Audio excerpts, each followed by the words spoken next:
नमस्कार। मध्य प्रदेश के school students के लिए एक बहुत बड़ा अपडेट आया है। जी हाँ, 2025-26 के नए स्कूल सेशन के लिए कुछ नए नियम जारी हुए हैं, खासकर क्लास 5 और 8 के लिए। तो चलिए आज इन्हीं नए नियमों को आसान भाषा में समझते हैं। और हाँ, ये सारी जानकारी सीधे सरकार के ऑफिशियल सर्कुलर से ली गई है, तो मतलब जो भी बात होगी वो एकदम पक्की और भरोसेमंद होगी। तो आज हम क्या क्या देखने वाले हैं? सबसे पहले नए नियम है क्या, फिर मार्क्स कैसे कैलकुलेट होंगे, उसके बाद क्लास 5 और 8 के लिए कुछ मज़ेदार प्रोजेक्ट आइडियाज़ भी देखेंगे, और आखिर में पासिंग, डेडलाइन और री एग्ज़ाम से जुड़ी सारी ज़रूरी बातें। तो चलिए शुरू करते हैं पहले हिस्से से। समझते हैं कि आखिर इस नए स्कूल ईयर में स्टूडेंट्स, पेरेंट्स और टीचर्स को किन बातों का ध्यान रखना होगा। तो सबसे बड़ा बदलाव पता है क्या है? अब ऐसा नहीं होगा कि बस साल के आखिर में एक फाइनल एग्जाम दिया और बात खत्म। नहीं, अब पूरे साल की परफॉर्मेंस को देखा जाएगा, जिसे 3 हिस्सों में बांटा गया है। इससे होगा ये कि पूरे साल की मेहनत का सही पता चलेगा। अच्छा, तो ये 3 डेट्स बहुत ज़रूरी हैं, इन्हें कहीं नोट कर लेना चाहिए। देखिए, अक्टूबर में होंगे हाफ ईयरली एग्जाम्स, फिर 31 जनवरी तक सारे प्रोजेक्ट सबमिट करने हैं, और फिर आता है main event, final written exam, जो फरवरी या मार्च में होगा। ओके, अब आते हैं उस सवाल पे जो सबके दिमाग में घूम रहा होगा कि भाई ये सारे मार्क्स जुड़ेंगे कैसे, फाइनल रिजल्ट बनेगा कैसे। तो चलिए सीधे सीधे समझते हैं कि किसका कितना वेटेज है, मतलब किसका कितना हिस्सा फाइनल स्कोर में जुड़ेगा। ये देखिए, इस चार्ट से सब कुछ एकदम क्लियर हो जाएगा।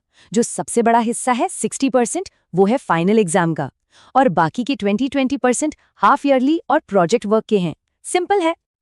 तो मतलब साफ है, अब सिर्फ फाइनल एग्जाम की तैयारी से काम नहीं चलने वाला। पूरे साल कंसिस्टेंट रहना पड़ेगा।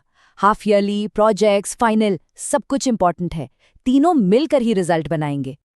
चलिए अब थियरी से हटकर कुछ प्रैक्टिकल बातों पर आते हैं, और ये मजेदार भी है।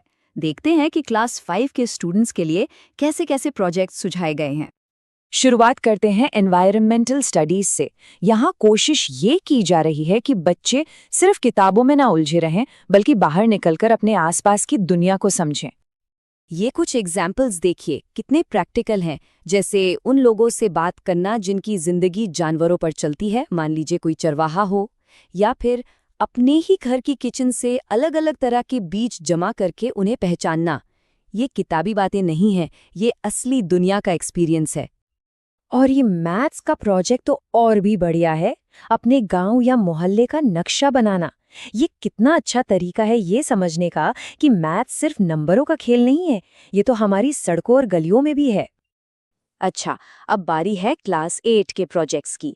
जाहिर है ये थोड़े और डीप होंगे, थोड़े और एडवांस्ड। तो सोशल साइंस में देखते हैं क्या क्या आइडियाज हैं जो स्टूडेंट्स को उनके समाज और इतिहास से और करीब से जोड़ेंगे। यहाँ के आइडियाज वाकई बहुत अच्छे हैं। सोचकर देखिए, अपने आसपास की किसी पुरानी कला के बारे में रिसर्च करना, या अपने ही इलाके के किसी स्वतंत्रता सेनानी के परिवार से मिलकर उनकी कहानी सुनना। ये प्रोजेक्ट्स सीधे इतिहास और कल्चर से जुड़ने का मौका दे रहे हैं। ये तो कमाल है। और साइंस में ये देखिए, धागे और कप वाला पुराना टॉय टेलीफोन बनाने का प्रोजेक्ट। ये कितना मज़ेदार तरीका है ये समझने का कि साउंड कैसे ट्रैवल करता है। मतलब सीखना बोरिंग हो ये जरूरी थोड़ी है, मजेदार भी हो सकता है। ठीक है, अब जरा उन नियमों पर ध्यान देते हैं जो हर स्टूडेंट और पेरेंट के लिए जानना बहुत बहुत जरूरी है।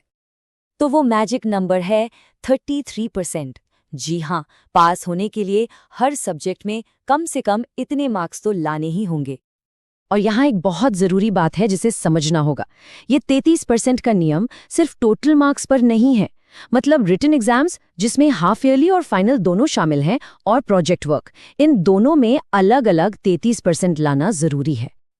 तो एक सवाल उठता है कि अगर कोई स्टूडेंट पास नहीं हो पाया तो फिर क्या होगा? तो देखिए, इसका प्रोसेस भी एकदम साफ है। रिजल्ट आने के बाद जो स्टूडेंट्स पास नहीं हो पाए हैं, उन्हें फेल हुए सब्जेक्ट्स के लिए एक्स्ट्रा क्लास दी जाएगी। फिर 2 महीने के अंदर उनका एक री एग्जाम होगा, और अगर उस री एग्जाम में भी पास नहीं हो पाए, सिर्फ तभी उन्हें उसी क्लास में रोका जाएगा। मतलब एक दूसरा मौका जरूर मिलेगा। तो इस पूरे सिस्टम का निचोड़ यही है कि ये कोई 100 मीटर की रेस नहीं, बल्कि एक मैराथन है। सफलता सिर्फ आखिर में तेज दौड़ने से नहीं, बल्कि पूरे साल लगातार मेहनत करने से मिलेगी, फिर चाहे वो एग्जाम हो या प्रोजेक्ट्स। और आखिर में एक सवाल छोड़ जाते हैं, ये जो प्रोजेक्ट्स हैं, ये सिर्फ मार्क्स लाने के लिए तो नहीं है ना? तो क्या ये नए नियम हमें ये सिखा रहे हैं कि असली लर्निंग, असली पढ़ाई शायद क्लासरूम के बाहर की दुनिया में ही है? इस पर वीडियो कैसा लगा कमेंट कर बताएं। वीडियो अच्छा लगा तो वीडियो को लाइक करें और चैनल को सब्सक्राइब करना नहीं भूलें। धन्यवाद।